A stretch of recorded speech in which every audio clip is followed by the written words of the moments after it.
supa, sizlar borib kuta olinglar. Davlat xavfsizlik xizmatining Farg'ona viloyati bo'yicha boshqarmasi xodimlari tomonidan ichki ishlar organlarini jalb qilgan holda o'tkazilgan tezkor tadbirda Hizbut Tahrir diniy ekstremistik tashkilotining yashirin guruhi fosh etildi. Xususan, Qo'qon shahrida yashovchi 1962-yilda tug'ilgan muqaddam Hizbut Tahrir tashkilotiga a'zo bo'lib, Jinoyat kodeksining 159 va 244 prim 1 va prim 2 moddalarida nazarda tutilgan jinoyatlarni sodir etganligi uchun 2000-2019-yillarda ozodlikdan mahrum qilish jazosini o'tagan shaxs o'z xatolaridan to'g'ri xulosa chiqarmasdan yana jinoyat yo'liga kiradi. U 1965-1971 yillar oralig'ida tug'ilgan 4 nafar fuqaroni jalb qilgan holda noqonuniy guruh tuzadi. 2024-2025 yillar davomida Qo'qon shahridagi choyxona va oshxonalarda o'tkazilgan o'zaro yig'inlarda ular Hizbut Tahrir g'oyalarini O'zbekistonga olib kirilishini, ushbu tashkilot tomonidan chop etilgan kitob va jurnallarda ifodalangan aqidaparastlikni, xalifalik davlati qurish g'oyalarini qo'llab-quvvatlab kelishgan.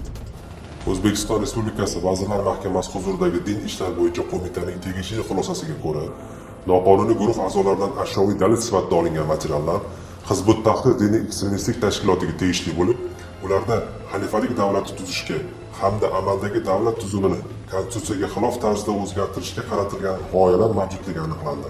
Shuningdek, Telegram messenjeridagi yopiq kanalga a'zo bo'lib, undagi Hizbut Tahrir tashkilotiga tegishli materiallar bilan muntazam tanishib borishgan.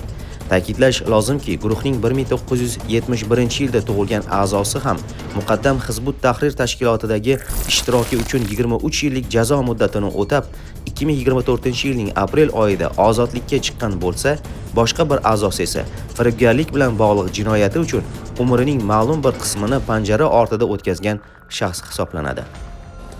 Olib borilgan tezkor qidiruv tadbirlari natijasida guruh yetakchisi bir necha yillar davomida o'z yoniga avval sudlangan shaxslarni to'plab, atrofdagilarda shubha uyg'otmaslik uchun choyxonalarda osh bahonasi yig'ilib, qo'shtirnoq ichida ilm o'rganish bilan hamda taqiqlangan diniy adabiyotlar va qo'lyozmalarni tarqatish bilan shug'ullanishgan. Hozirda mazkur shaxslarga nisbatan Jinoyat kodeksining 159, 244 prim 1 va prim 2 moddalari bilan jinoyat ishi qo'zg'atilib, qamoq ehtiyot chorasi qo'llanildi.